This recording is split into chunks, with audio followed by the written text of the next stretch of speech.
بسم الله والحمد لله والصلاة والسلام على رسول الله.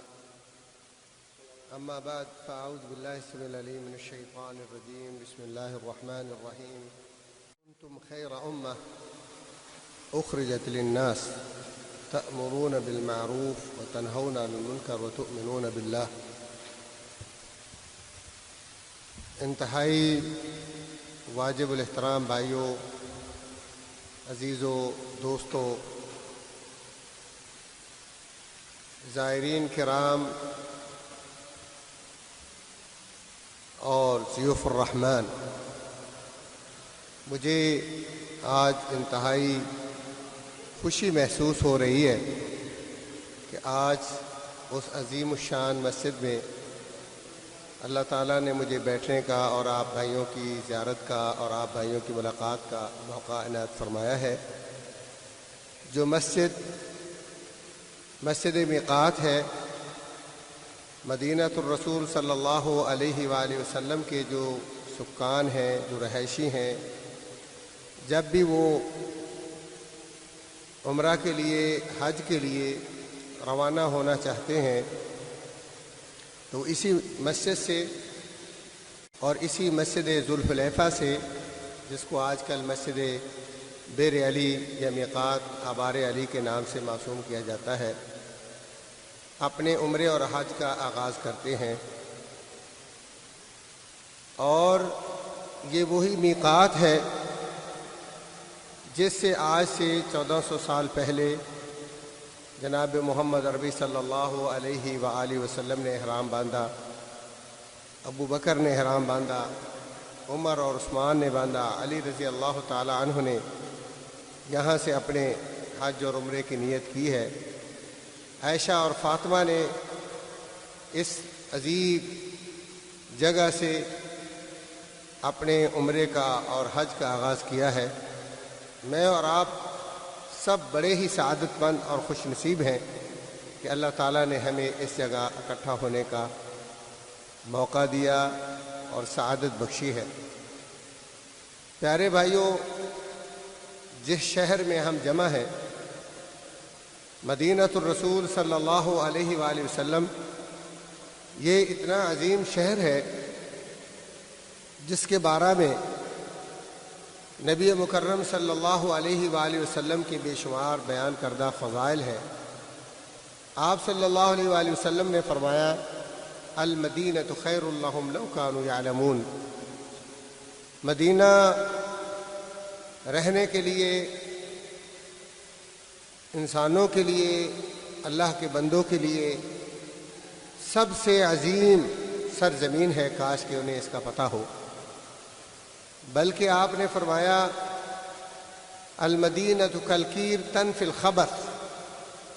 یہ جو اللہ کے نبی کا شہر ہے، یہ جو طیبہ کی دھرتی اور سرزمین ہے، فرمایا اللہ تعالیٰ نے اسے ایک بھٹی کی طرح بنا دیا ہے، جس کے دل میں خبث ہوتا ہے، جس کے دل میں پلیدی ہوتی ہے، جس کے دل میں بیماری ہوتی ہے، اللہ تبارک و تعالیٰ اس کو اس مدینہ طیبہ سے نکال دیتے ہیں. اس مدینہ میں وہی لوگ رہ سکتے ہیں جن کے دل صاف ستھرے ہوتے ہیں اور ایمان سے سرشار اور ایمان سے بھرپور ہوتے ہیں.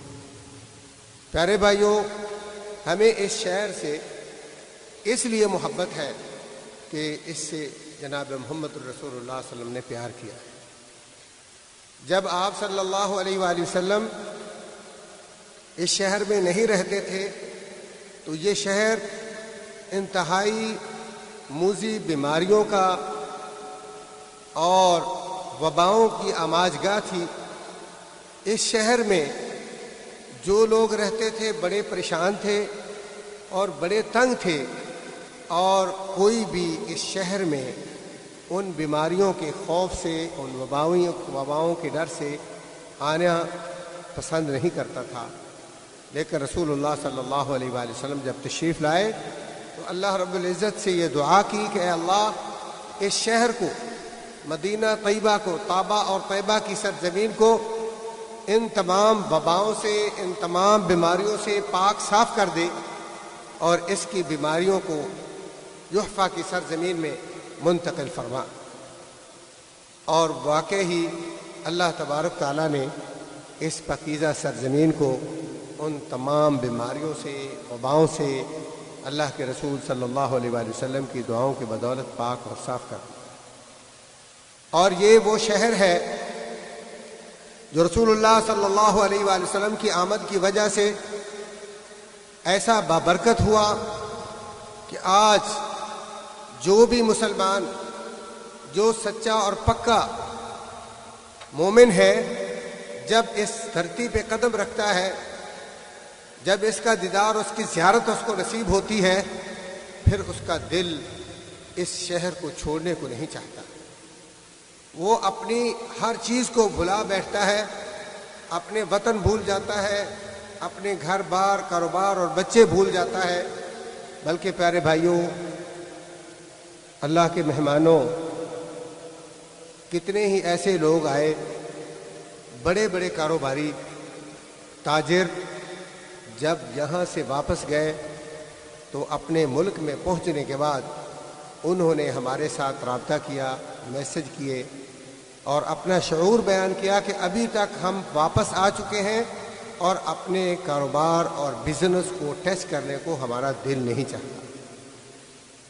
اور ایک دفعہ مدینہ منورہ کے ایئرپورٹ پر کسی کو الوداع کرنے کے لیے میں گیا تھا، تو عمرہ کر کے واپس جانے والے لوگ زاروں قطار رو رہے تھے اور یہ کہہ رہے تھے کہ آج ہمیں اللہ کے پیارے پیغمبر جناب محمد الرسول اللہ صلی اللہ علیہ وآلہ وسلم کا مبارک شہر چھوڑتے وقت اتنا صدمہ ہے، اتنا دکھ ہے کہ ہم اس حالت کو بیان نہیں کر سکتے۔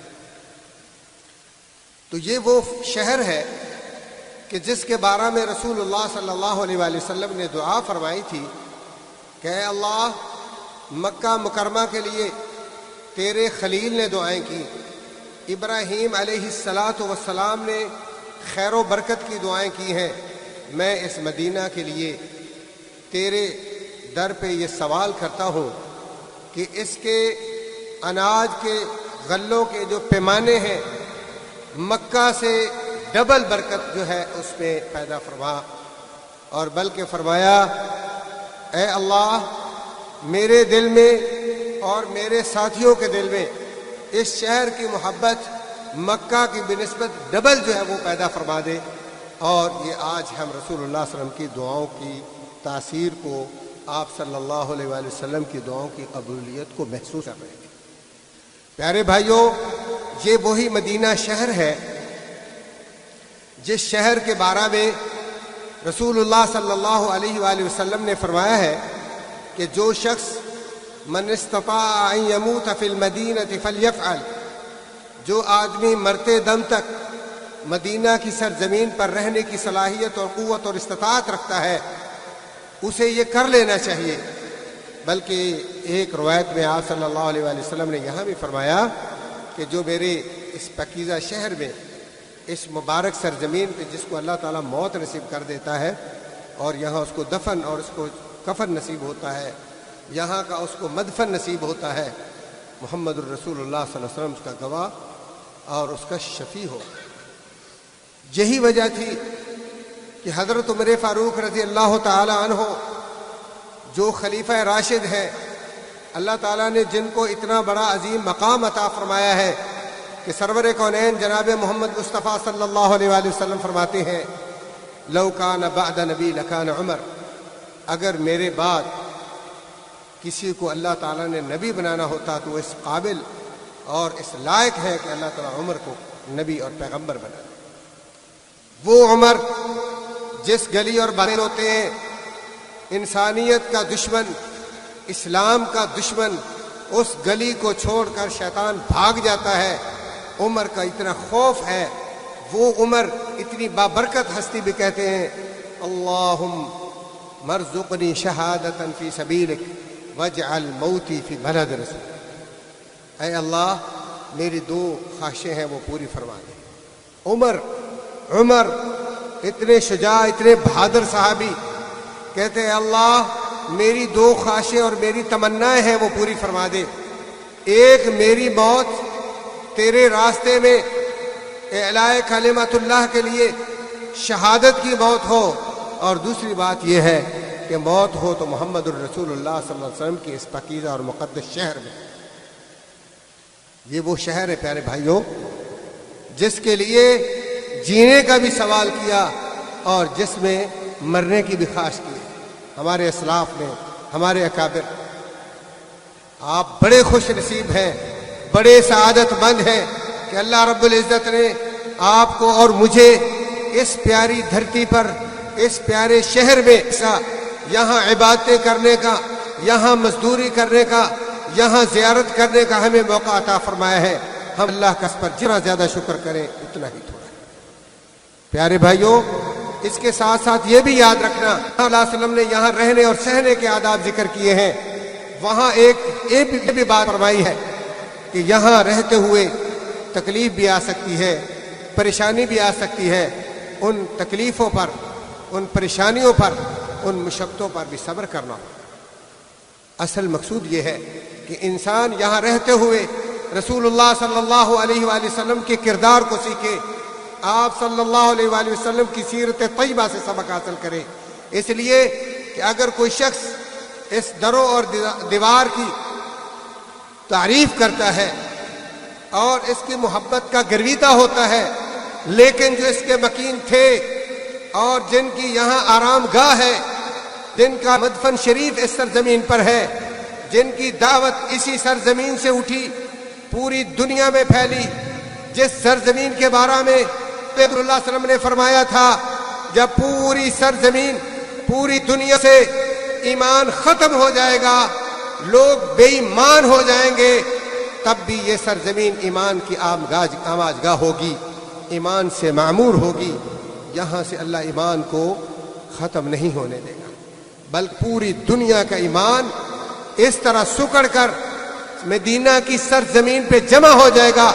فرمایا جیسے سانپ اپنی بل سے نکلتا ہے، کھاتا ہے، پیتا ہے، اپنی غذا حاصل کرتا ہے، لیکن جب وہ رات کو واپس آتا ہے تو وہ اپنی بل میں آتا ہے، کہیں اور نہیں جاتا۔ پیارے بھائیوں، آپ اللہ کے اس احسان کو محسوس کریں، سعادت کو اللہ نے ہمیں عطا کیا ہے، ہم اس سعادت پہ اللہ کا شکر ادا کریں۔ اور وہ کس طرح ہے کہ یہ وہ سرزمین ہے جہاں سے اللہ کے پیارے پیغمبر جناب محمد رسول اللہ صلی اللہ علیہ وسلم نے اللہ کی کلام قرآن مجید پورے میں پھیلایا، دعوت کو عام کیا، صحابہ نے اسلام قبول کر رہے کی سرزمین سے ایمان اور اسلام کی دعوت کو لے کے پوری دنیا میں پھیل گئے۔ اور پیارے بھائیوں، آج یہ وہ خالص سرزمین ہے جو رسول اللہ صلی اللہ علیہ وسلم کی دھرتی کا مسکن ہے اور وحی کے نازل ہونے کی جگہ ہے۔ یہاں جبریل آتے تھے، رسول اللہ صلی اللہ علیہ وآلہ وسلم کے سامنے 2 زانو ہو کر بیٹھتے تھے اور مسلمانوں کو کی تعلیمات دینے کے لیے جناب محمد صلی اللہ علیہ وآلہ وسلم کو مخاطب کر کے مکالمات کرتے، گفتگو کرتے، اور صحابہ اپنی آنکھوں سے جبریل علیہ السلام ایک انسانی شکل میں دیکھا کرتے تھے۔ جب وہ چلا جاتا صلی اللہ علیہ وسلم صحابہ سے پوچھتے کہ جانتے ہو یہ کون ہے؟ جبریل بیٹھا ہے، لیکن صحابہ کو پتہ نہیں ہے۔ رسول اللہ صلی اللہ علیہ وسلم سے گفتگو ہو رہی ہے، مکالمہ ہو رہا ہے، انٹرویو ہو رہا ہے، ختم کر کے ابا ایسے ہی پوچھتے ہیں جانتے ہو یہ کون ہے؟ یا رسول اللہ اس سوال تک ہم نے دیکھا نہیں ہے، اور بڑی عجیب بات ہے کہ اس سے دور دراز سفر کے اثرات بھی نہیں ہیں، اور یہ ہمارے علاقے کی معروف شخصیت بھی نہیں ہے، تو یہ کون ہے؟ تو جناب علماء کہ یہ جبریل ہے، تو میرے لیے حاضر ہوا تھا۔ تو پیارے بھائیو، آپ کتنے خوش نصیب، رسول اقدس صلی اللہ علیہ وآلہ وسلم نے اس مبارک سرزمین پر اللہ کے دین اور اللہ کے کلمے کی سربلندی کے لیے تکلیفیں برداشت کی اور مصیبتیں برداشت کی۔ جب رسول اللہ صلی اللہ علیہ وآلہ وسلم اس دنیا سے رخصت ہوئے تو صحابہ اپنے شعور کو بیان کرتے ہیں اپنے دکھ کو بیان کرتے ہیں، اپنے غم اور اپنے صدمے کو بیان کرتے ہوئے ایک صحابی کہتے ہیں جب ہم نے رسول اللہ صلی اللہ علیہ وآلہ وسلم کی قبر مبارک کو مٹی کے ساتھ بھر دیا اور آپ کی قبر میں مٹی ڈالنے کے بعد ہم ہاتھ جھاڑ رہے تھے تو ہمارا دل رسول اللہ صلی اللہ علیہ وسلم کی جدائی کی وجہ سے ہمارا ساتھ چھوڑ چکا تھا، ہمارا دل ہمارے وجود کا ساتھ نہیں دے رہا ہے۔ حضرت فاطمہ الزہرا رضی اللہ تعالی عنہا اسی دھرتی پر، اسی سرزمین پر رسول اقدس صلی اللہ علیہ وآلہ وسلم کی جدائی کے تاثرات کو بیان کرتے ہوئے فرماتی ہیں، آج بابا کی جدائی سے جو مجھے غم لاحق ہوا ہے، جو مجھے صدمہ لاحق ہوا ہے، اگر یہ صدمہ اور یہ غم اور یہ دکھ اللہ تبارک و تعالیٰ سورج پہ ڈال دیتا تو سورج بے نور ہو جاتا، اس کی روشنی ختم ہو جاتی، اس کی پاور سلب ہو جاتی، اور اگر اللہ تبارک و تعالیٰ یہ غم پہاڑوں پہ ڈال دیتا تو پہاڑ چکنا چور اور ریزہ ریزہ ہو جاتا۔ یہ صدمہ جو صحابہ نے رسول اللہ صلی اللہ علیہ وسلم کی جدائی کا دیکھا، یہ معمولی صدمہ نہیں تھا۔ یہ مدینہ کی سرزمین عجیب عجیب انوکھے واقعات سے بھری پڑی ہے۔ آپ لوگ بڑے سعادت مند ہیں، خوش نصیب ہیں کہ اللہ تبارک و تعالیٰ نے آپ کا انتخاب کیا ہے مدینہ طیبہ کی سرزمین کے لیے، اور بالخصوص یہ مسجد جو میقات ہے جہاں پوری دنیا سے آنے والے مسلمان اپنے عظیم شعیرہ، اپنے عظیم فریضے کا آغاز اور ابتدا کرتے ہیں، وہ مسجد میقات ہے، ذوالحلیفہ ہے، اور مدینہ طیبہ کی وہ سرزمین ہے کہ جہاں سے آغاز ہوا ہے اس عظیم شعار کا، عظیم فریضے کا، رسول اللہ صلی اللہ علیہ وآلہ وسلم اور صحابہ سے۔ تو پیارے بھائیوں، اس سرزمین کے کچھ تقاضے ہیں۔ سب سے پہلے کہ اپنے دلوں کو صاف اور پاک کریں۔ اللہ کے رسول کی محبت ہمارے دلوں میں ہونی چاہیے، کیونکہ رسول اللہ صلی اللہ علیہ وآلہ وسلم نے فرمایا ہے، محبت کس کو کہتے ہیں؟ ہمیں محبت کا تقاضا جو ہے اس کا علم ہونا چاہیے۔ محبت کیا ہوتی ہے؟ اپنی مرضی سے محبت نہیں ہم بنا سکتے، محبت کا وہی معیار چاہیے جو پیارے پیغمبر جناب محمد رسول اللہ صلی اللہ علیہ وسلم نے بیان کیا، اور وہ کیا ہے؟ آپ نے فرمایا، من اطاعنی فقد احبنی، جو میری بات مانتا ہے، جو میرے نقش قدم پر چلتا ہے، وہی میرے ساتھ پیار کرتا ہے۔ جو میری بات نہیں مانتا، میرے نقش قدم پر نہیں چلتا، وہ جتنی مرضی نعتیں پڑھ لے، جتنی مرضی شعر پڑھ لے، جتنی مرضی میری تعریف زبانی کر لے، وہ کھوکھلا ہے، اس کے دعوے جھوٹے ہیں، کیونکہ وہ میری بات مانتا ہی نہیں ہے۔ اگر وہ میری بات مانے گا، میری اطاعت کرے گا، تو وہ میرے ساتھ حقیقی پیار کرنے والا ہے۔ من اطاعنی فقد احبنی، جو میری اطاعت کرتا ہے وہی میرے ساتھ پیار کرتا ہے۔ یہ کیسے ہو سکتا ہے کہ انسان کسی کی بات مانے نہ اور کہے مجھے تیرے ساتھ محبت ہے؟ یہ تو جھوٹ ہے، یہ تو نفاق ہے، یہ تو اپنے نفس کو بھی دھوکہ دینے والی بات ہے، یہ تو ایک حماقت ہے کہ آپ کسی سے محبت کا دعویٰ کرتے ہیں اور وہ آپ سے چھوٹا سا مطالبہ کرے، آپ اس کہیں کہ میں تمہاری بات نہیں مانتا ہوں۔ تو اس لیے پیارے پیغمبر صلی اللہ علیہ وآلہ وسلم نے اس سرزمین کے بارے میں ہمیں یہ کہا تھا کہ یہاں رہتے ہوئے جب تمہیں کوئی تکلیف آ جائے، کوئی پریشانی آ جائے، واہ ویلا نہیں کرنا، مظاہرہ نہیں کرنا۔ یہ اس نبی کی سرزمین ہے جو صبر اور تحمل کے سپوت تھے، صبر کے پہاڑ تھے۔ آئی مصیبتیں، پریشانیاں آئیں، لیکن اپنی ذات کے لیے کبھی کسی سے انتقام بھی نہیں لیا۔ اللہ کے رسول کی ایسی سرزمین ہے کہ آپ اگر وہاں کوئی سیمپل دیکھتے ہیں، ایک شخص آپ کی موجودگی میں مسجد نبوی میں روضۃ من ریاض الجنہ آ کے پیشاب کر دیتا ہے۔ آپ ذرا غور کریں، آج کوئی مسجد جیسے یہ صاف ستھری مسجد ہے، مسجد نبوی کے مقابلے میں تو کوئی چیز نہیں۔ مسجد نبوی تو 3 مسجدوں کے اندر شمار ہے کہ جس کا اللہ کے پیارے پیغمبر نے حکم دیا تھا، لا تشد الرحال الا الى 3 من المساجد، فرمایا 3 مسجدوں کے علاوہ کسی مسجد کی طرف آپ عبادت کے حصول کی غرض سے سفر نہیں کر سکتے. فرمایا مسجد الحرام، مسجد الرسول اور مسجد اقصی. وہ مسجد رسول صلی اللہ علیہ وسلم ہے، روضۃ من ریاض الجنہ ہے، اور وہ شخص پیشاب کر دیتا ہے، سارے صحابہ اس کو ڈانٹنے کے لیے اٹھتے ہیں، ناراض ہوتے ہیں. رسول اللہ صلی اللہ علیہ وسلم اتنے تحمل، اتنے برداشت اور اتنے شجاع اور بہادر ہیں کہ آپ نے سب کو منع فرمایا اس کو پیشاب باقی بھی کرنے دیں. اب اس نے شروع تو کر دیا ہے، اب اس کو پیشاب تسلی سے کرنے دیں. یہ ہے میرے محبوب کی برداشت، یہ ہے پیارے پیغمبر کا درس، یہ ہے میرے رسول کی تعلیم ہمارے لیے کہ ہمارے اندر برداشت ہونی چاہیے. اللہ کا گھر ہے اور وہ پیشاب کر رہا ہے. رسول اللہ صلی اللہ علیہ وسلم نے جب اس نے پیشاب کر لیا تو بڑے اچھے طریقے کے ساتھ، بڑے پیار اور محبت کے ساتھ کہا کہ اللہ کے بندے، یہ اللہ کی سرزمین، یہ اللہ کے گھر ٹٹی پیشاب کے لیے نہیں ہے، قضائے حاجت کے لیے نہیں ہے، بول و براز کے لیے نہیں ہے، یہ اللہ کے ذکر کے لیے، اللہ کی عبادت کے لیے. تو پیارے بھائیوں، دوستوں، عزیزوں، پھر صحابہ کو کہا کہ اس مسجد کو تم دھو، یہ نہیں کہ اس کو کہا کہ تم دھو. یہ بڑی بات ہے. یہ ہے میرے نبی کا طریقہ. آپ اگر یہاں رہتے ہیں تو آپ کو اس بات کا احساس ہونا چاہیے کہ ہم اس پیارے پیغمبر کی سرزمین پر ہیں، اس مبارک نبی کے اس شہر میں ہیں کہ جس نے ہمیں یہ سکھایا ہے کہ ایک شخص جو ہے رسول اللہ صلی اللہ علیہ وآلہ وسلم کے گلے میں کپڑا ڈال کے آپ کو گلے کو جو ہے وہ بل دیتا ہے اور آپ کو گلے کو دبا دیتا ہے، آپ کے چہرے کا رنگ سرخ ہو جاتا ہے، آنکھیں پھول جاتی ہیں، لیکن رسول اللہ صلی اللہ علیہ وآلہ وسلم اس سے انتقام نہیں لیتے، بلکہ عمر فاروق رضی اللہ تعالی عنہ نے کہا اے اللہ کے محبوب، جس نے آپ کے ساتھ گستاخی کی ہے مجھے اجازت دے میں اس کا سر قلم کر دوں.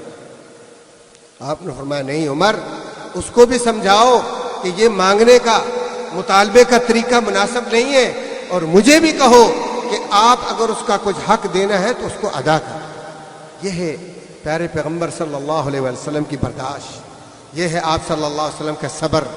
آج ہمیں تھوڑا سا بھائیوں سے کوئی ٹینشن ہوتی ہے، پریشانی ہوتی ہے، کلیگوں کے ساتھ، کمرے کے ساتھیوں کے ساتھ، ہم آپے سے باہر ہو جاتے ہیں، جبکہ رسول اللہ صلی اللہ علیہ وآلہ وسلم نے فرمایا ہے لیس الشدید بالسرعہ انما الشدید الذی یملک نفسہ عند الغضب. فرمایا بہادر میرے نزدیک کون ہے؟ بہادر، شجاع. فرمایا پہلوان کون ہے؟ وہ نہیں ہے جو کسی کو غصے کے وقت گرا دیتا ہے. فرمایا پہلوان وہ ہے، بہادر اور شجاع وہ ہے جب اس کو غصہ آتا ہے تو وہ دوسرے کو نہیں بچھاڑتا، اپنے آپ اپنے غصے پر کنٹرول کرتا.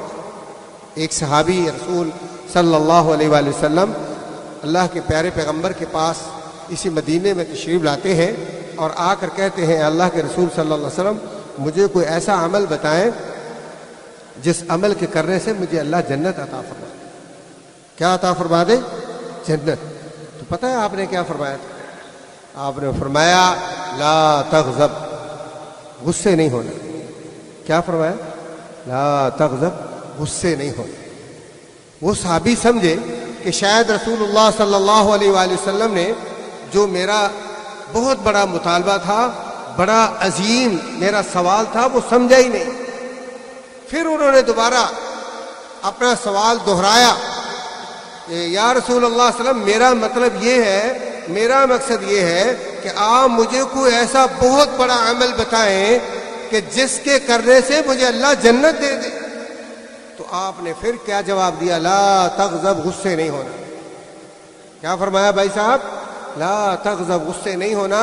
اور حدیث میں آتا ہے اس شخص نے کئی بار سوال کیا تو آپ صلی اللہ علیہ وسلم نے اتنی بار ہی فرمایا لا تغضب، فردد مرارا. اس نے کئی بار سوال دہرایا تو آپ نے یہی فرمایا لا تغضب لا تغضب. آپ جانتے ہیں آج دنیا میں بگاڑ اور فساد کی سب سے بڑی جو ریزن اور وجہ ہے، جو نقصان ہوتے ہیں اور آپس میں جدائیاں ہوتی ہیں، فرقہ واریت ہوتی ہے، تفرقہ بازی ہوتی ہے، جو آپس میں کینہ اور بغض ہوتا ہے، جو عداوتیں پھیلتی ہیں، اس کی وجہ غصہ ہی ہے. انسان اگر اپنے غصے پہ کنٹرول کر لیتا ہے تو اس کے نتائج انتہائی شاندار ہیں. جب انسان غصے پر عمل کرتا ہے، خود بھی غصہ جانے کے بعد اس کو ندامت و شرمندگی پہنچتی. تو مدینہ میں رہتے ہوئے مدینے والی سرکار، جو مدینے والی ہستی ہے، آپ کے اخلاق اور کردار کو ہم نے سیکھنا ہے، تکلیفوں پر صبر کرنا ہے اور دکھوں کو سہنا ہے، کیونکہ اللہ تبارک تعالیٰ نے یہ بات فرمائی ہے وَلَنَبْلُوَنَّكُمْ بِشَيْءٍ مِّنَ الْخَوْفِ وَالْجُوعِ وَنَقْصٍ مِّنَ الْأَمْوَالِ وَالْأَنفُسِ وَالثَّمَرَاتِ وَبَشِّرِ الصَّابِرِينَ۔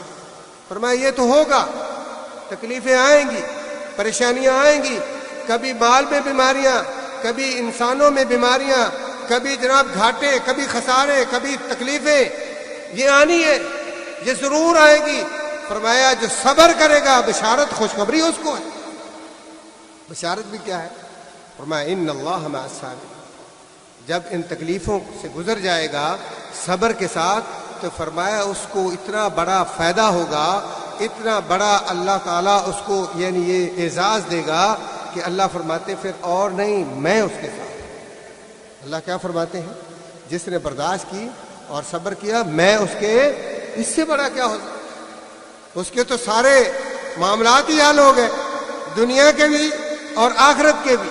کبھی انسان پریشان ہو جاتا ہے کہ 1 سال 2 سال 3 سال دعا بھی کرتا ہوں، نماز بھی پڑھتا ہوں، اللہ کے رسول صلی اللہ علیہ وسلم پر صلاۃ و سلام بھی پڑھتا ہوں، صدقات و خیرات بھی کرتا ہوں، لوگوں کو تنگ بھی نہیں کرتا، تکلیفیں میری جان نہیں چھوڑتی، میری دعا قبول نہیں ہوتی۔ تو فرمایا دیکھ لے، ام حسبتم ان تدخلوا الجنہ ولما يأتكم مثل الذين خلوا من قبلكم مستهم البأساء والضراء وزلزلوا حتى يقول الرسول والذين آمنوا معه متى نصر الله الا ان نصر الله۔ فرمایا کہ جنت میں جانے کے لیے یہ ہلکی پھلکی کلمہ پڑھ کے زندگی بسر کرنا کافی نہیں ہے۔ کس نے فرمایا؟ اللہ تعالیٰ۔ تمہارا کیا خیال ہے؟ ام تدخلوا الجنہ، ام حسبتم ان تدخلوا الجنہ، کہ جنت میں یوں ہی چلے جائیں گے؟ فرمایا پہلے لوگ جو جنت کے مستحق بنے ہیں اللہ نے ان کے تذکرے بیان کیے کتاب و سنت میں کہ ان کو اللہ نے مصیبتوں، پریشانیوں، تکلیفوں اور دکھوں کے ساتھ آزمایا، جھنجھوڑ کے رکھ دیا، اور وہ پیغمبر سمیت عوام اور امتیں کہہ اٹھی متی نصر اللہ، آخر اللہ کی مدد ہمارے ساتھ کب آئے، کب ہماری جان چھوٹے گی ان بیماریوں سے، پریشانیوں سے، دکھوں سے، آزمائشوں سے۔ یوسف علیہ السلام اللہ کے حکم کی بجا آوری کے لیے، نافرمانی سے بچنے کے لیے، زنا سے بچنے کے لیے، سیاہ روئی سے بچنے کے لیے، بے حیائی سے بچنے کے لیے زلیخا کی دعوت کو چھوڑ کر بھاگتے ہیں۔ تو اللہ تو خوش ہونا چاہیے، اللہ کو تو اس کو یوسف علیہ السلام کو انعام دینا چاہیے تھا کہ میرا بندہ اتنی خوبصورت عورت کو چھوڑ رہا ہے، اتنی حاکم قسم کی بہت بڑے منصب والی چھوٹی موٹی کو غریب عورت نہیں ہے جو آپ سے کوئی ڈالر مانگے گی، پیسے مانگے گی، بیلنس مانگے گی، بلکہ سب کچھ دے گی، کیونکہ اس کے پاس حکومت ہے، اس کے پاس وسائل ہیں، اس کے پاس خزانے ہیں، وہ مالا مال کر دے گی۔ لیکن اللہ کے پیارے پیغمبر یوسف علیہ السلام اللہ کو راضی کرنے کے لیے اس عورت کی اس فاحش دعوت کو ٹھکراتے ہوئے اس حسین و جمیل عورت کے ساتھ اپنا تعلق کو جو ہے اپنے پاؤں کی نوک پر رکھتے ہوئے ان دروازوں کی طرف بھاگتے ہیں۔ آگے چل کر ہوتا کیا ہے؟ کب زلیخا کا بندہ میاں شوہر وہاں کھڑا ہے تو وہ اسے کہہ دیتی یہ لڑکا مجھے چھیڑتا تھا، اللہ تو دیکھ رہا ہے، اللہ کو تو پتہ ہے، اسی لیے اللہ نے ایک معصوم بچے سے گواہی بھی دلائی۔ دودھ پیتا بچہ گواہی دیتا ہے، کہتا ہے کہ یوسف سچے ہیں، یہ جھوٹی ہے، سب کچھ ہونے کے باوجود جیل کس کو ہوتی، زلیخا کو یا یوسف کو؟ یوسف علیہ السلام کو جیل ہوتی ہے۔ بھائیوں کبھی ایسا ہوتا ہے اللہ تعالیٰ جس سے پیار کرتا ہے تکلیف اس کو دیتا ہے، جس سے اللہ پیار کرتا ہے دکھ صدمہ آزمائش اس کو دیتا ہے، جس سے اللہ پیار نہیں کرتا اسے نہیں آزماتا۔ آپ دیکھیں فرعون تھا، اللہ نے اس سے پیار نہیں کیا، اس کو کبھی سر درد بھی نہیں ہوئی، وہ بڑے تکبر کے ساتھ مسلمانوں کو جو ہے وہ گاجر اور مولی کی طرح کاٹتا تھا، عورتوں کو اپنی لیبر کے طور پر استعمال کرتا تھا، ظلم و ستم کے پہاڑ توڑتا تھا، لیکن اللہ نے اس کی باغ کو، اس کی لگام کو ڈھیلا چھوڑ دیا تھا، اور ایک ہی بار ان بطش ربک لشدید، اللہ نے اس کو اریسٹ کیا، پھر منتیں کرتا رہا۔ اللہ نے کہا نہیں، الآن اب تیری آنکھیں کھلی، اور آج تک تو اللہ کی بغاوت کرتا رہا۔ تو جس سے اللہ پیار کرتا ہے اس کو دکھ دیتا ہے، اس کو تکلیف دیتا ہے، کبھی اس کی جو ہے معیشت میں تنگی آتی ہے، سبب کوئی بھی ہو، سبب کچھ بھی ہو سکتا ہے۔ اب یہ تو کہہ سکتے ہیں کہ یوسف علیہ السلام کا جو مالک ہے، جو مالکن ہے، اس نے ہم پر ظلم کیا۔ یوسف علیہ السلام نے احتجاج نہیں کیا کہ یہ ظالم لوگ ہیں، آج تک میں ان کی خدمت کرتا رہا، اور میں نے اس کی بیوی کی عزت، آبرو اور عصمت کو محفوظ کیا، میں نے ٹچ تک نہیں کیا، میں نے ارادہ سو تک نہیں کیا، اور یہی میرے ساتھ کچھ احتجاج نہیں کیا۔ وہاں جب جیل میں گئے ہیں، وہاں بھی اللہ کی حمد و ثنا اور اللہ کے کلمے کی تعریف جو ہے وہ تبلیغ شروع کر۔ پیارے بھائیوں، مدینہ طیبہ میں رہتے ہوئے اگر آپ کو کسی طرف سے سبب کوئی بھی ہو سکتا ہے، کبھی آپ کے ساتھی ہو سکتے ہیں، کبھی آپ کا فورمین ہو سکتا ہے، کبھی کمپنی کا مالک ہو سکتا ہے، کوئی آپ کو ڈیوٹی پر لگانے والا آپ کو پریشان کر سکتا ہے، آپ نے یہاں اس سرزمین پہ صبر کا مظاہرہ کرتے ہیں۔ آپ اسباب کوئی بھی ہو، جو ظلم کرے گا وہ بچ نہیں سکتا، کیونکہ رسول اللہ صلی اللہ علیہ وآلہ وسلم نے فرمایا ہے اتقوا الظلم، الظلم ظلمات یوم القیامہ، ظلم سے بچنا۔ اگر ایک چھوٹا سا ظلم کرو گے تو وہ ظلم بڑھتا ہی رہے گا، بڑھتا ہی رہے گا، قیامت کے دن آپ کو کئی ظلم سہنے کے لیے تیار ہو جائے۔ اس لیے اگر آپ پر کوئی ظلم کرتا ہے، آپ صبر کریں، آپ ظلم کا شریک نہ بنے، ظلم کا حصے دار نہ بنے، آپ مظلوم بن کے مر جائیں، ظالم بن کے نہ مریں۔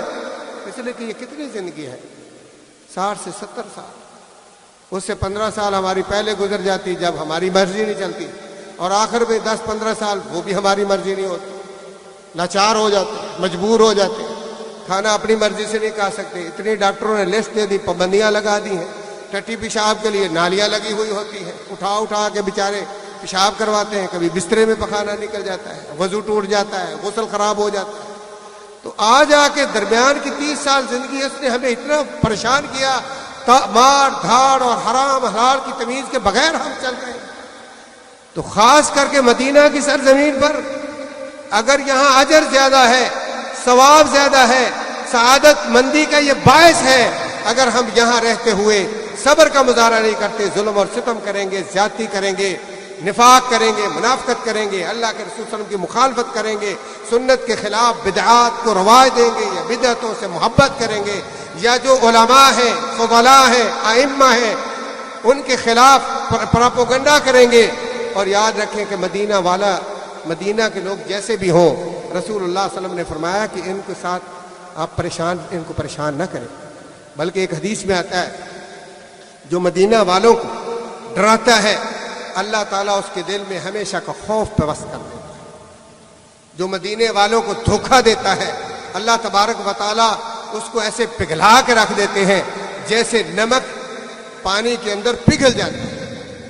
اہل مدینہ کی قدر کرنی چاہیے، اہل مدینہ سے نبی کی وجہ سے محبت کرنی چاہیے، نبی کے شہر کے کیوں اللہ نے پیدا کیا۔ مجھے بڑا افسوس ہوتا ہے کہ بسا اوقات کچھ لوگ اس مدینے کے نام سے کمائی تو کرتے ہیں، شعر و شاعری ایسے شعر بناتے ہیں کہ مدینوں کی گلیوں کا تذکرہ ہوتا ہے، مدینے کی خاک کا تذکرہ ہوتا ہے، مدینے کے کتوں کا تذکرہ ہوتا ہے، مدینے کی ہواؤں کا تذکرہ ہوتا ہے۔ لوگ جب وہ بیچارے عاشق جو محب رسول ہوتے ہیں، جب وہ ہواؤں کا ذکر کرتے ہیں تو ان پہ نوٹ برساتے ہیں، بیلیں دیتے ہیں، پیسے نشاور کرتے ہیں۔ جب وہ مدینے کی خاک کا ذکر کرتے ہیں تو مدینے کے ساتھ محبت رکھنے والے اپنی کمائی کو ان کے اوپر نشاور کر دیتے ہیں۔ لیکن جب مدینے کے علماء کا ذکر آتا ہے، مسجد نبوی کے امام کا ذکر آتا ہے، مسجد حرام کا امام کا ذکر آتا ہے، وہی مولوی کہتے ہیں کہ ان کے پیچھے تمہاری نماز نہیں ہوتی۔ انا للہ و انا الیہ راجعون۔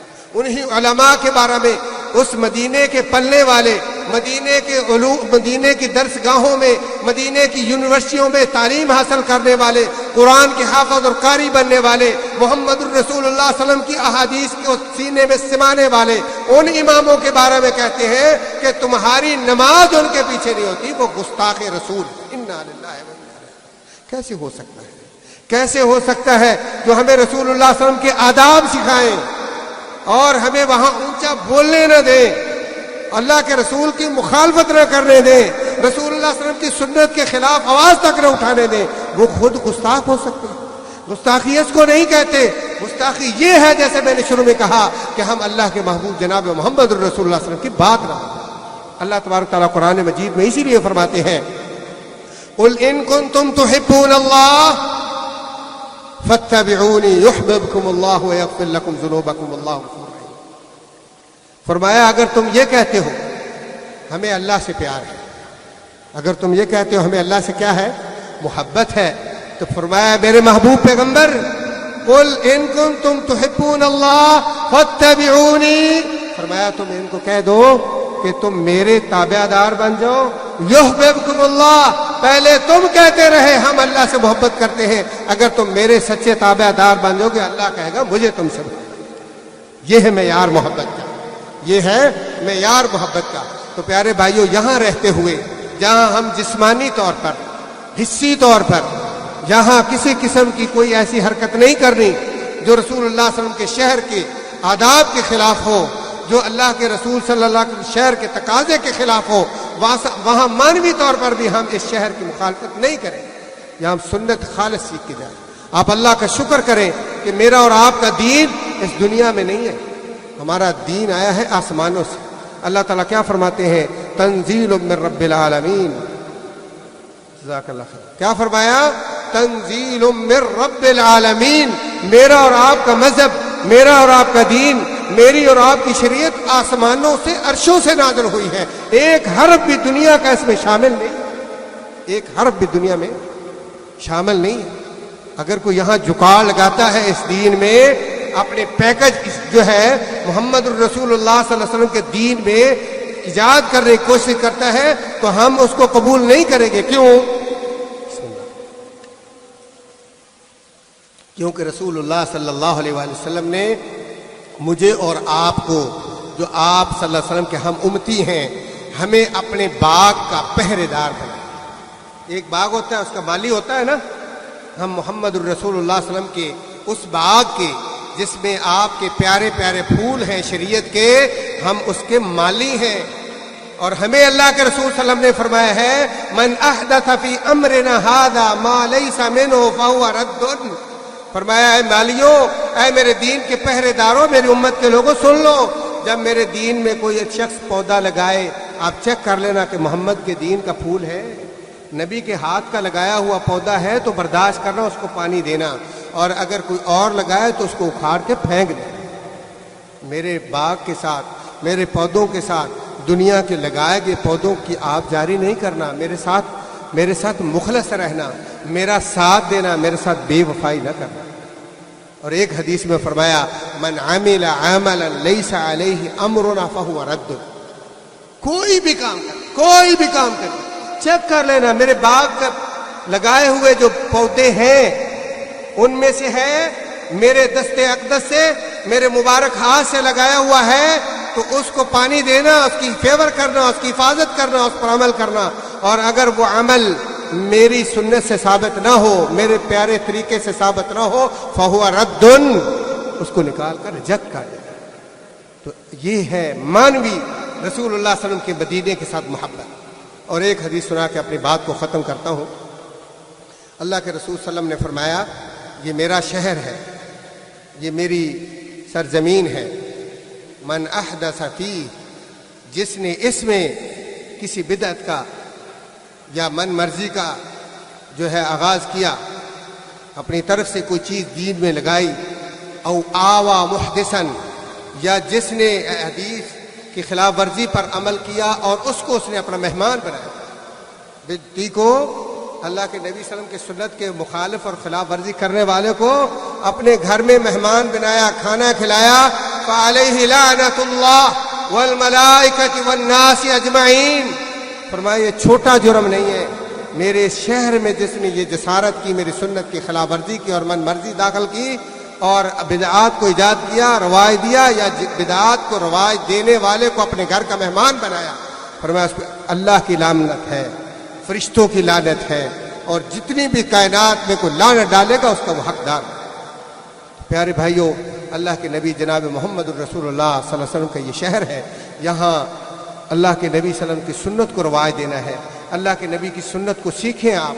آپ یہاں سے جب جائیں گے لوگوں کی نگاہوں آپ پر لگیں. آپ معمولی لوگ نہیں. لوگ کہتے ہیں یہ مکہ اور مدینہ سے آئے ہیں، وہاں عرصہ دراز سے رہے ہیں، ان سے سیکھو، یہ بڑے پاکیزہ لوگ ہیں. آپ کا ساتھ لوگ ہاتھ ملیں گے تبرک، حالانکہ یہ صحیح نہیں ہے. آپ سے لوگ ہاتھ ملتے ہیں، چومتے ہیں آپ کو، آپ سے جپھی ڈالتے ہیں. وہ سمجھتے ہیں یہ مدینہ سے ہیں. اور اگر آپ سنت کے خلاف ہوں گے، مدینے والی سرکار کے ہی خلاف ہیں، مدینے والی سرکار کے آداب ہی نہیں سیکھے، نبی علیہ السلام کی سیرت اور طیبہ کو ہی سیکھ کے نہیں گئے، تو آپ کتنے اس اللہ کے رسول صلی اللہ علیہ وسلم اللہ قرآن کریم میں ایسے شخص کے بارے میں فرماتے ہیں کہ وہ اس گدھے کی طرح ہے کہ جس کے اوپر آپ بہت زیادہ قرآن و سنت کی کتابیں تو لوڈ کر دیں، لیکن اس کو کیا پتہ عمل کیا ہوتا ہے. وہ قرآن و سنت پہ عمل تو نہیں کرتا لوڈ کرنے سے. آپ وہ بن کے جائیں کہ جب یہاں سے جائیں تو محمد کے سچے ترجمان ہو صلی اللہ علیہ وسلم. اللہ تعالیٰ سے دعا ہے اللہ تعالیٰ مجھے اور آپ کو اس پاکیزہ شہر کی قدر کرنے کی توفیق عطا فرمائے، اور اللہ رب العزت ہم سب کو مدینہ طیبہ میں جینا مرنا اور مدینے والی سرکار کی سنتوں پر عمل کرنے کی توفیق عطا فرمائے. جزاکم اللہ خیر، والسلام علیکم ورحمۃ اللہ وبرکاتہ.